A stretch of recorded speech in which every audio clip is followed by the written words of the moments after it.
In today's video, I'm going to show you how drawing a complex flower can be made really, really simple.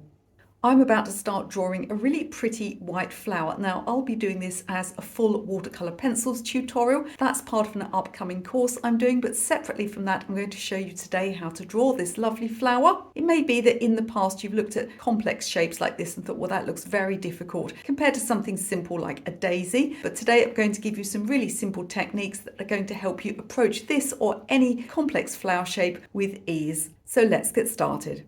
So before I start, can someone tell me what this flower is in the comments, please? At first, I thought it was an orchid. Then I thought maybe it was an iris. Now I think perhaps it's a freesia. I'm very bad with flowers. It may have the name on the original file, but I don't have my computer to hand. Anyway, this is a copyright-free picture, so I'm going to post this in my Facebook group. I'll put instructions on the screen and in the description of this video on how you can download this picture if you would like to have a go as well. Do bear in mind, though, that I removed some of the background just to make it a little bit easier for you to see here on YouTube. It's printed a little dark, so I probably would do a little bit less shading, but we're just working on outlines today and proportions. I've got a piece of paper that's roughly the same proportion as my flower here. I've got a whole other video called Scale Up. It's an old video, but it'll show you how to scale any photograph to the same proportion as your paper. I'll link that one in the video description. I have a small cat hair here. We're going to just scoot that away. I'm using some cartridge or high quality sketch paper, and I've got a 5B pencil here. Now I've just sharpened this. I'm always getting asked which sharpener I like. I've got this Helix desktop sharpener, which is my favorite. And what I tend to do when I've just sharpened a pencil is I tend to sort of have a scribble, because what can happen is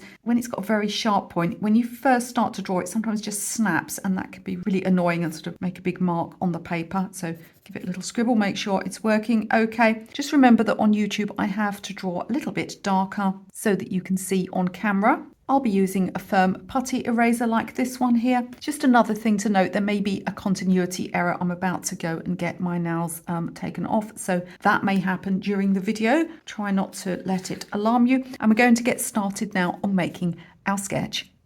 So when you're faced with drawing a flower like this, it's a really good idea to just spend a few minutes looking at it. Whether it's a real flower you have in front of you or a photograph like this, what you tend to find is that if perhaps it has, 7 petals, then all the similar flowers will have 7 petals as well. They're pretty much regular across one plant. And so if you've got lots to draw and paint, it can be really useful to start to understand the structure. For instance, we have these purple petals in the middle, and we have 3 of these. And then on the outside of what have we got here? 1, 2, 3, 4, 5, 6 it looks like, and it looks like there's a bit of something else going on in the center here. I can't see that too clearly, but I think we've got another bit of petal coming in here. We'll just draw what we can see. The other thing I like to focus on is if you've got anything solid, so if you have a vase or a stem or a trunk of wood or something going across the picture, these are the ways that we can really start to lay out our picture. So I would be inclined to start with this stem. We can look at the angle of it first, so let's do that. Now, in order to check an angle, we need to have the edge of the picture against the edge of our paper. Doesn't matter which edge, top, bottom, whatever's closest for you and easiest. And I'm going to line up along my top edge like this. And that makes sure that we're actually measuring in the same plane and, it's not tipped all the way around. So what I'm going to do now is just lay this on here and get an idea of the angle. It's not an exact science, but we can bring it across a little bit like this. I'll put my finger up like that, and then I can start to get an idea just of the direction of that stem. I want to think about how much of the picture is taken up by this stem. So what I'm going to do now is almost look at the side edge. Obviously, we've got a cut off here, but we're going to go from here to here, and let's go to the top part of the stem that I can see, which is here, and then we'll measure up. So there's less of the stem than there is of the flower. So if we start to think about where this is going to sit on our paper, and let's have point below which we don't want it to come and a point above which we don't want it to come. In this way, we'll start to control where it sits on the paper. And we've got this angle here. So I want to think now about,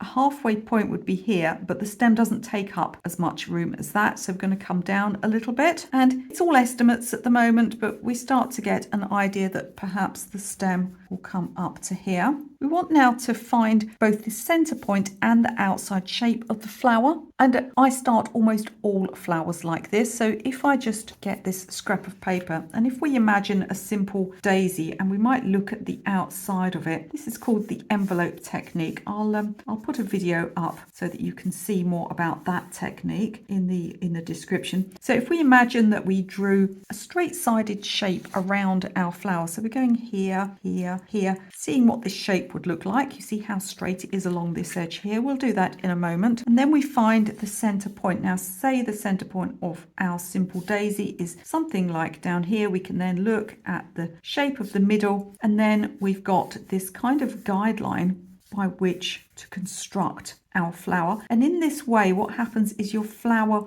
will naturally start to tip and face in a particular direction. After all, if it was facing straight at us, it would be completely circular. Flowers aren't like that in real life, and so we need to get this 3 dimensions going on. And the combination of finding the center point and finding the envelope technique, the outside shape, and where the stem comes in, this is going to give us the shape of our flower. We'll do that next with our mystery white flower.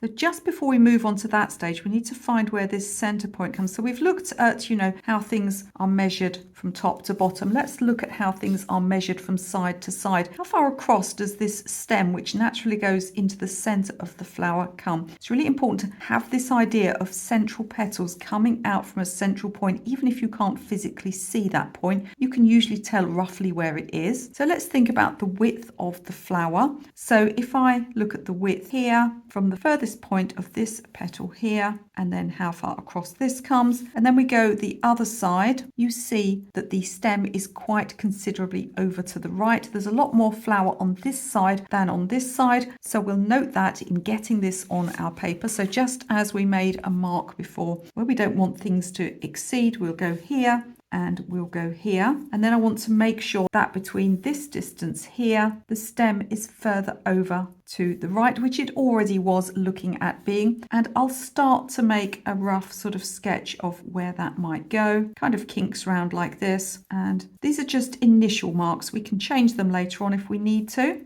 We're going to think of our stem and our center of our flower. So the stem is here, the center of the flower is probably more like up about here. So all of the petals, whether we can see the beginning of them or not, must come from this center point. And in order to find how far out they go, we're now going to make our envelope shape.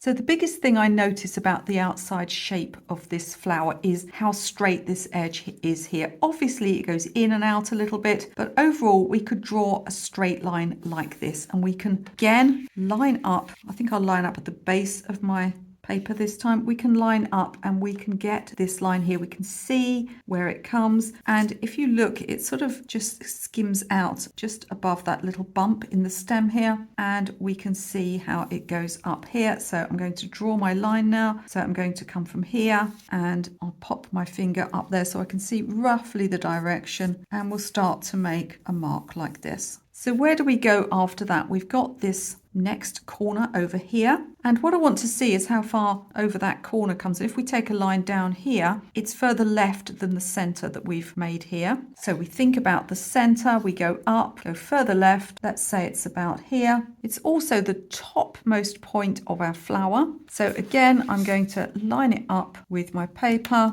and try and get an idea here of the angle. Now we have another angle coming here. This one is slightly down to the right, but almost straight. And I'm just going to come down by eye like this. And I'm just going to start sketching by eye now, roughly what I'm seeing. We come out, then we come in slightly. And what I've got now is a very, very basic shape on my paper. Now, this doesn't mean that I can't go outside of this shape, because we've already seen that comes in and out, but it's just going to ensure that what I'm looking at is roughly what's going on. The next technique I'm going to use is going to be finding the center point of petals. So let me show you how that works. Let's look at one where we can see it easily. Now, sometimes there's a physical mark on a petal, but sometimes there isn't, but we can imagine a center line and how it might curve round here. Look at this one here, curving up, this one here. This one we'd have to go on the outside. This one, it's not so clear, but we can see the outside shapes. And these ones in the middle, it's really clear. Look at these here. So we're going to start drawing the petals now by following center lines. So I'm going to start with that one because it seems the simplest to me. And we've got this center point. So remember, all your petals are coming from the center point, and we're going to curve round.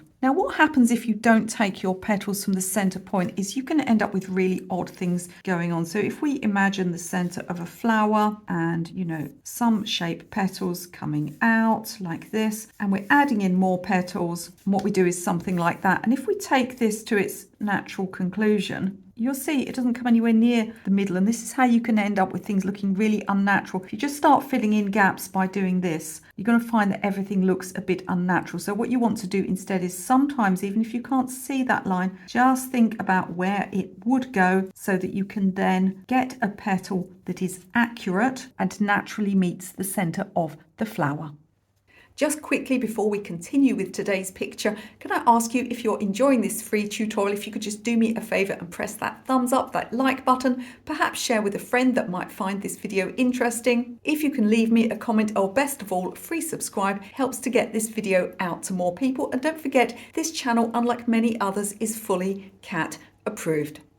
So I'm starting to draw the shapes in like this, and it's very important that you allow your lines to flow at this point. They don't have to be perfect. We're just getting an idea of where things are sitting and the sort of shapes that they might be in. If you start pressing too hard or doing, you know, sometimes people do these really dotted lines like this because they aren't confident of their outline, so they think they'll dot like this, but you end up with something that looks really stilted. It's really important that you allow your pencil to flow. These are light lines. We're going to adjust them later on. They're just rough guidelines at the moment. So I'm thinking about this petal here and thinking about how it comes from that center point and comes up near this one. And then I've got these other parts of it come up here. And what you want to do is get every petal sort of just roughly in, and then we'll go in later on and refine it. Now, you're never going to get as much accuracy as you would with tracing, but honestly, I think it's better to have your own vision of something. So this one here, we can't see the center line, but we can certainly see this underneath curve and how it looks, and the rough shape that we've got going on here.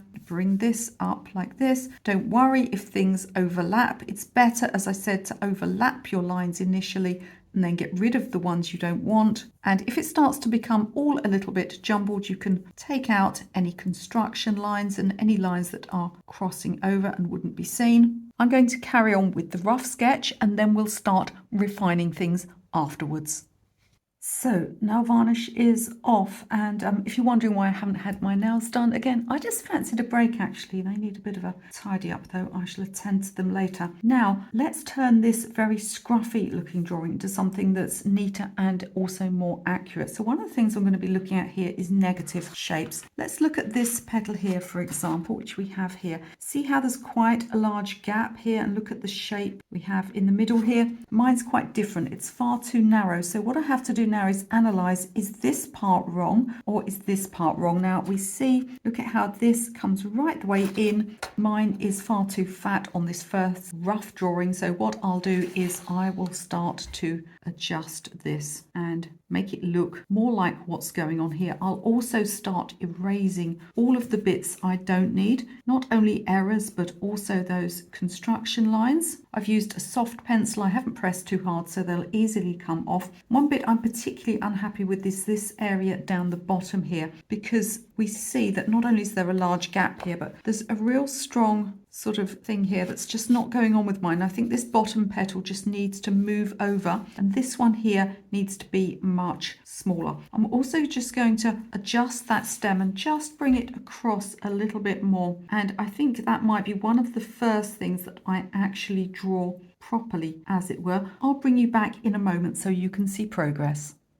So I've been redrawing this bottom petal here, and another way of checking if something is right is not only to look at the negative spaces, but also to look at where things line up. I wanted to see, for example, where the highest part of this petal lay in relation to the stem. So I can take a right angle up and say the highest part of this petal is in line with this sort of dip of this stem mostly. So this enables me to have a reference point to see if things are really in the right place. And so you see I've adjusted, I moved this across. What I'll do now is get rid of all of those other lines as we start to really define this picture and end up with things that are much neater. As I said, for your own work, you might want to press a little more lightly, use a softer pencil, or even a slightly harder one, as long as you don't press hard. I have to make sure that you can see on camera. I'll actually be doing a full tutorial of this flower completely separately on some proper watercolor paper as a watercolor pencil tutorial. That's part of my upcoming course, which is going to be a watercolor pencils and Inktense course for beginners. If you're interested in any of my courses, and I do have some free ones, you can check out the description box. The watercolor pencils and Inktense course will be ready towards the end of April, beginning of May 2025. There are always discounts on my new courses, and those will be available to either my newsletter subscribers or my Facebook group members. So all you have to do is just make sure that you're keeping an eye on what I'm up to, and you'll see that discount. I'm going to carry on with this now, so I'm going to keep having a look at each of these petals and just refining. I'm going to be checking these negative spaces, checking where things line up with other things. I'll put a picture up at the end so you can see how it looks.